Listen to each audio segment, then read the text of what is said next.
Magandang araw po sa inyong lahat. Welcome po sa isa na namang episode ng online series ni Inang Pamentasan kung saan ang pagkatuto ay walang hangganan. Ito po ang PNU Talks. Ako nga pala si Teacher Darlene at ako ang inyong Learning from Home buddy para sa episode na ito. Our topic is Alternate Worlds as Loci of Resistance, Teaching Philippine Speculative Fiction in Senior High School. In this episode, we are going to answer several questions. The first one is, what is speculative fiction?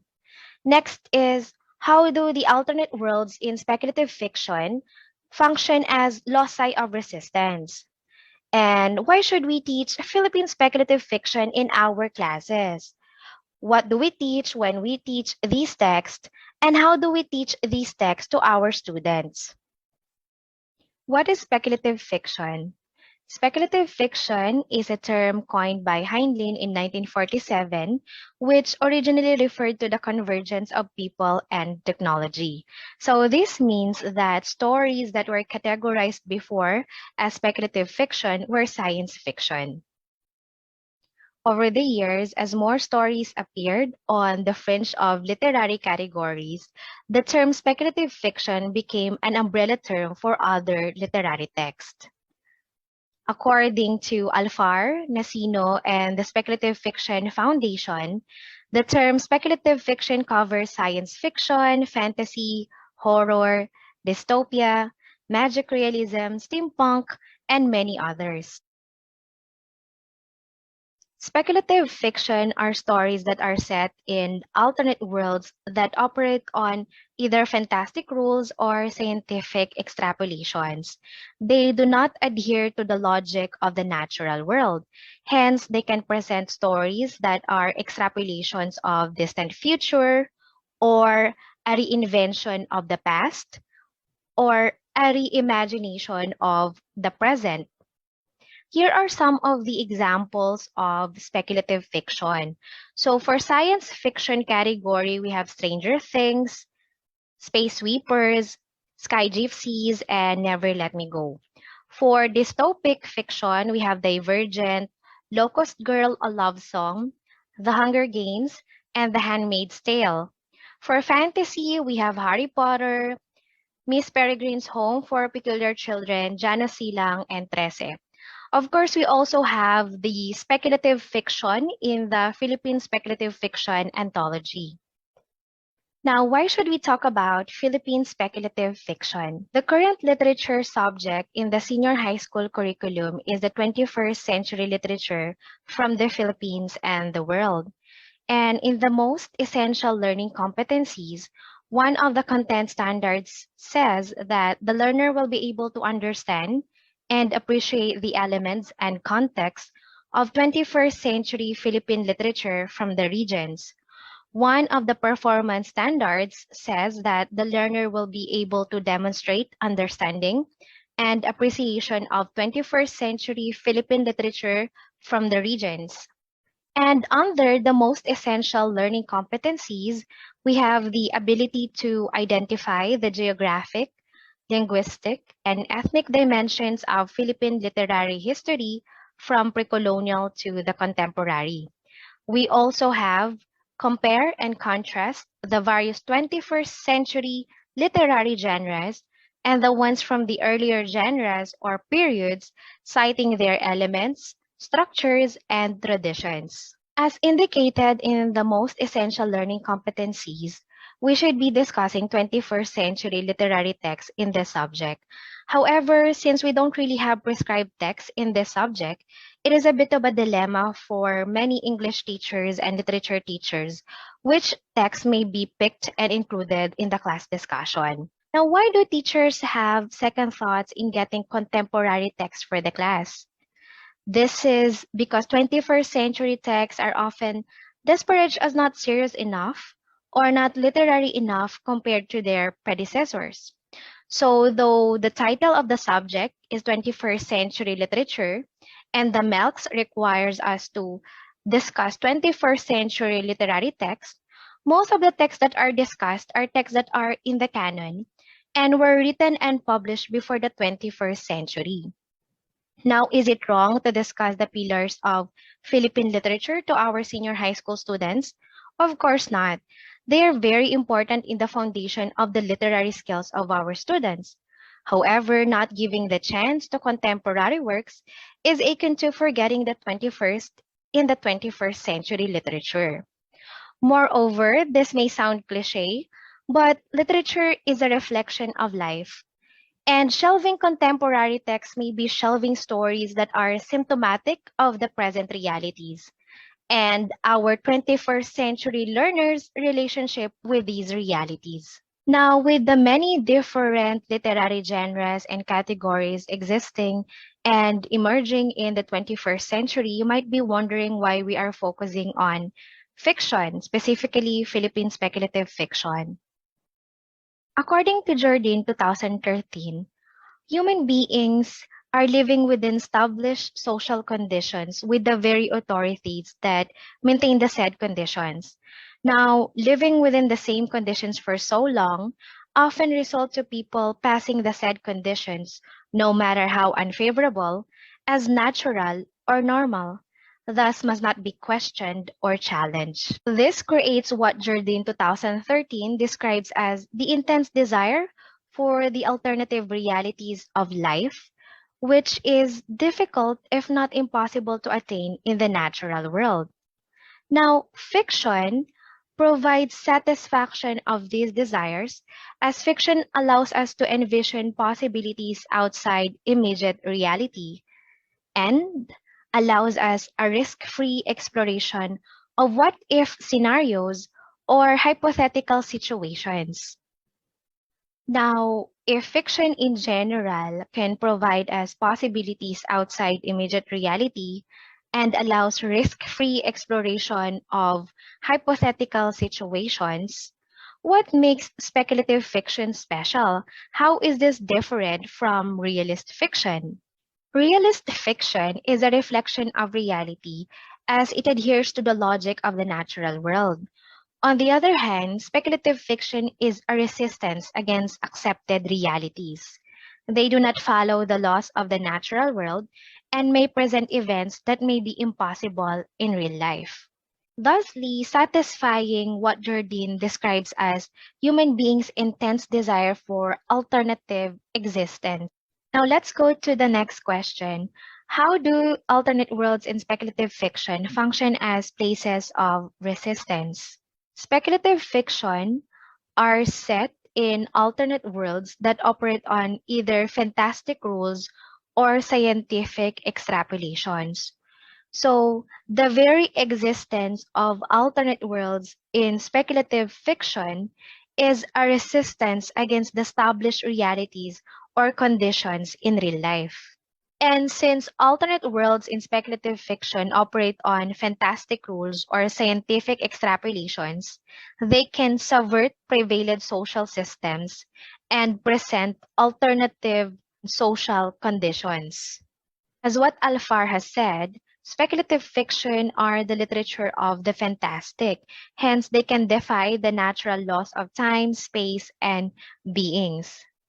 They may defy time by presenting us with stories that extrapolate on distant futures or alternate histories or a reinvention of the present.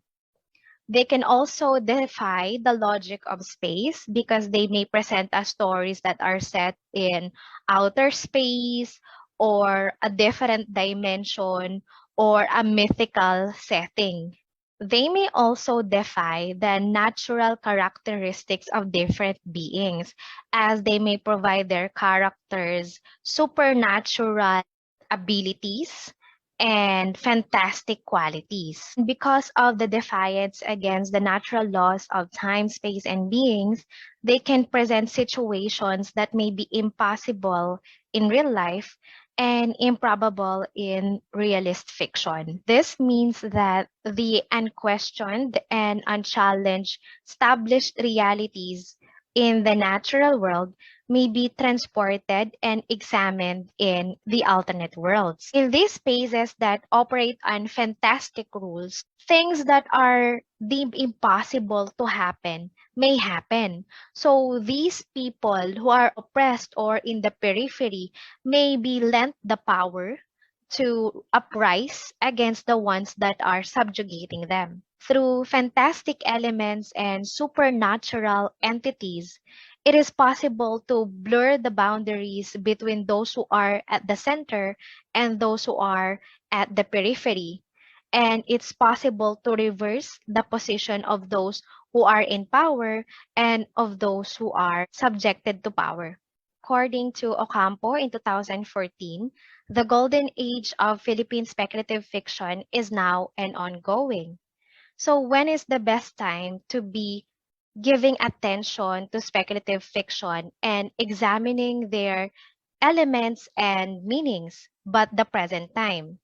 Now, what does the teaching of this genre implicate in our 21st century educational goals? Speculative fiction trains the mind for critical thinking. Paradoxically, these stories that are set in fantastic worlds have the ability to develop critical analysis of reality amongst our readers.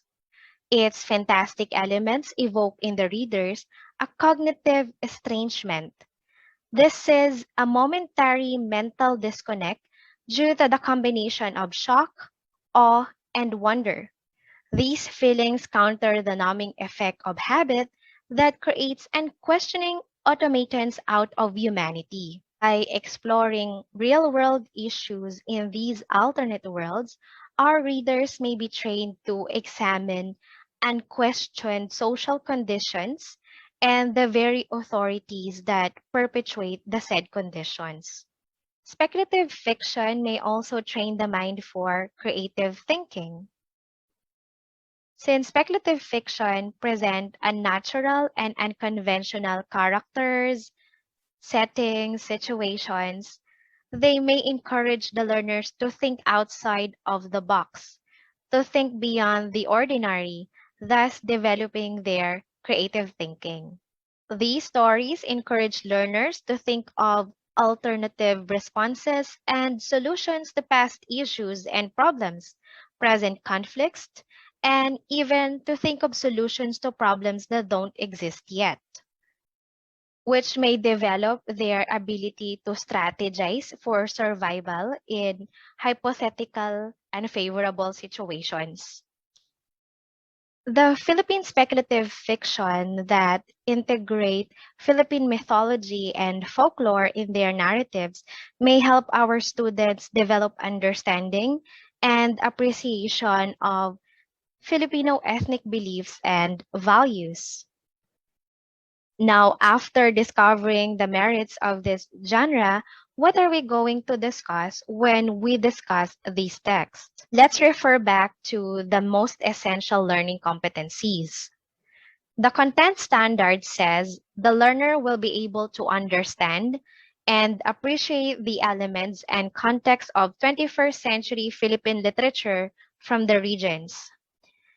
And under the milks, we have here compare and contrast the various 21st century literary genres and the ones from the earlier genres or periods, citing their elements, structures, and traditions.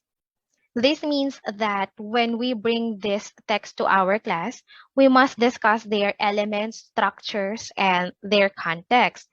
Now, what are the elements and structures of Philippine speculative fiction? To determine the elements and structure of this literary genre, I conducted a study analyzing 10 Philippine speculative fiction in English under Roland Barthes' structuralist approach. The texts were analyzed syntagmatically to determine the syntax of the narratives or the appearance of the elements in the text. The texts were also analyzed paradigmatically to determine which elements or features appear in the narrative sequence.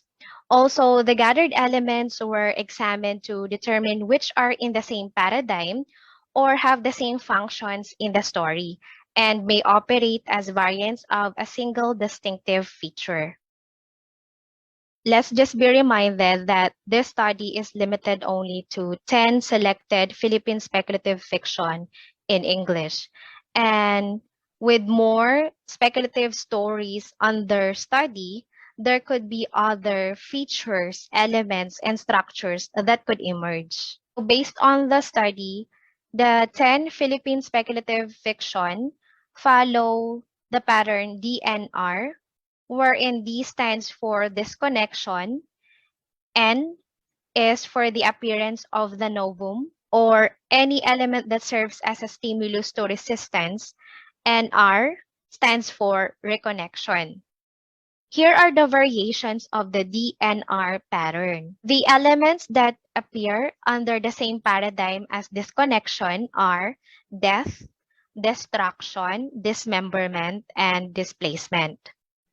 The elements that appear in the same paradigm as the novum are invention, magical object, weapon, unique ability, superpower, magical place, supernatural being, or a fantastic event. For reconnection, the elements that appear in the same paradigm are resurrection, reconstruction, remembering, and reassimilation. Now, here are the elements that emerge after studying the 10 selected Philippine speculative fiction in English. So we have the alternate world or alternate reality as the location of these narratives. And here are the elements operating within that alternate world or alternate reality. So first we have the established order or the social condition within that world. This social condition operates on the fantastic rule of this alternate world. And then we have the position of power. It could be an individual or a group that dominates that world. The individual or the group in the position of power maintains the social order or the established condition in that alternate world. We also have the underprivileged or disadvantaged group. They may be either oppressed or pushed to the periphery in the story. And we also have the novum. So the novum is the fantastic element that either awakens the oppressed or empowers the oppressed to resist against the position of power that perpetuates the unfavorable social condition. Now, let's look at the elements of speculative fiction in the narrative sequence. An established order or social condition exists. This is the prevailing reality in that narrative.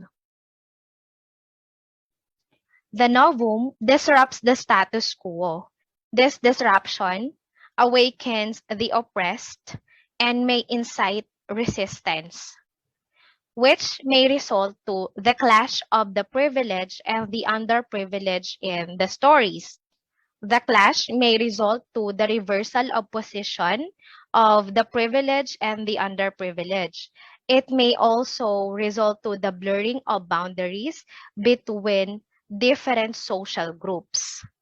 The reversal of position and the blurring of boundaries may result in the crash of the established order, which may lead to the rebuilding of the new society based on a new order or a new reality. To illustrate, let's have here this example in Sky Gypsies by Timothy James de Macali, 2007.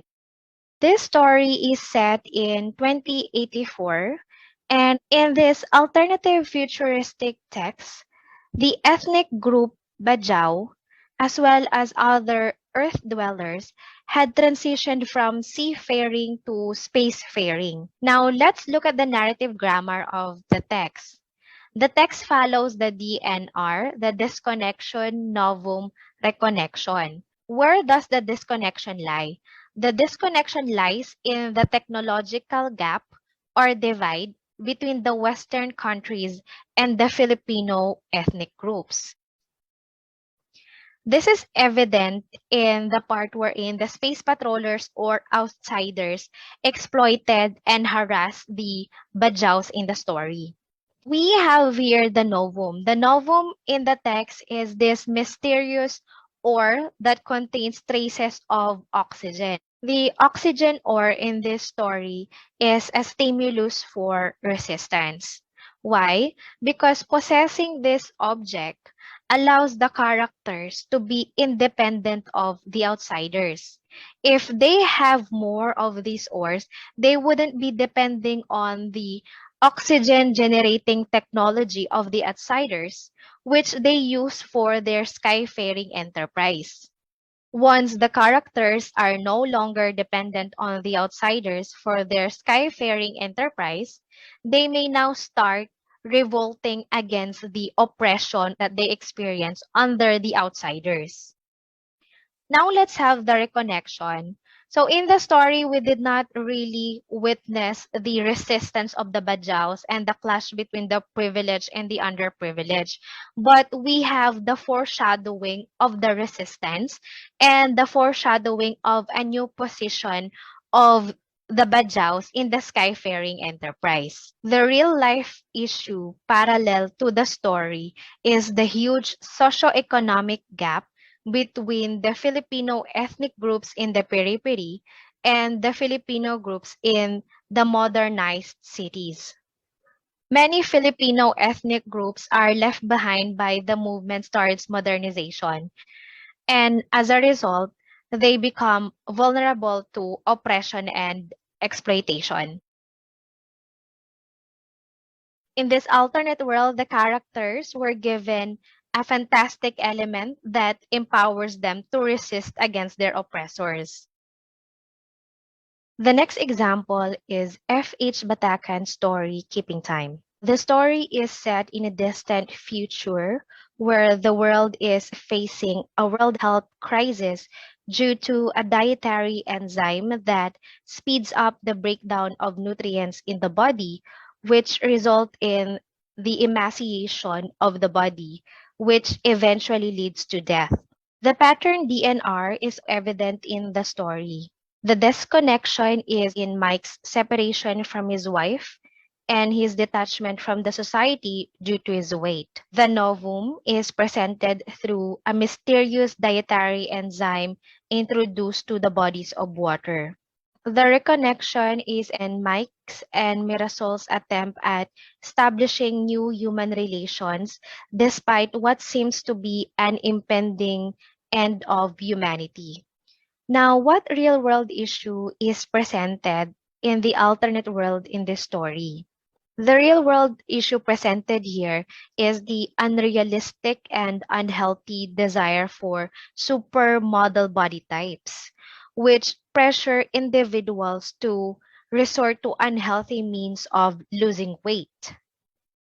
In a society that categorizes people according to the ideal body type and the unideal body type, people like Mike are often derided and discriminated. The alternate world in the story, through its fantastic element novum, provided a change of circumstance for people like Mike who are disadvantaged and discriminated in the society.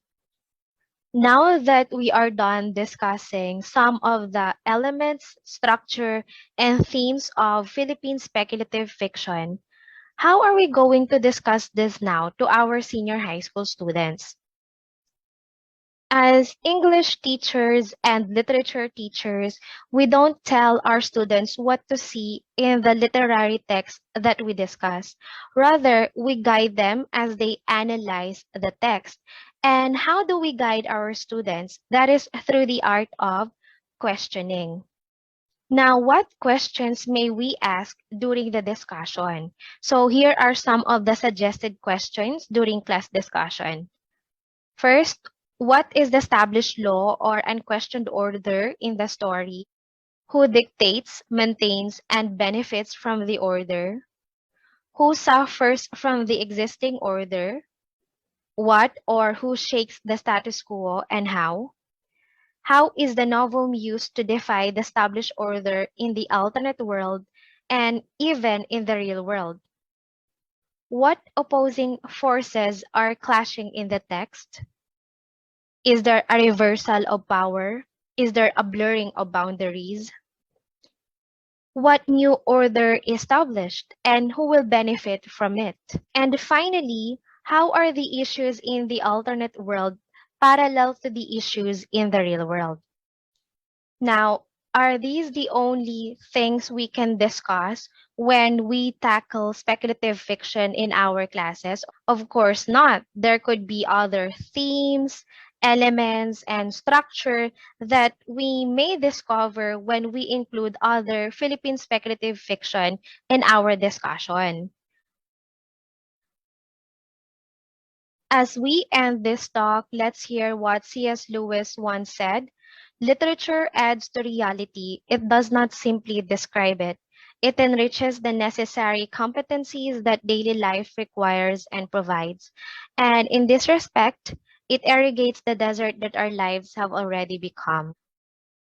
Here are the references for this talk. Maraming salamat po. I-comment ang inyong mga katanungan at mga kuro-kuro tungkol sa ating episode ngayong araw. Huwag kalimutang i-like at i-share ang episode natin. Sa muli, ako si Teacher Darlene at sumainyo ang PNU Talks.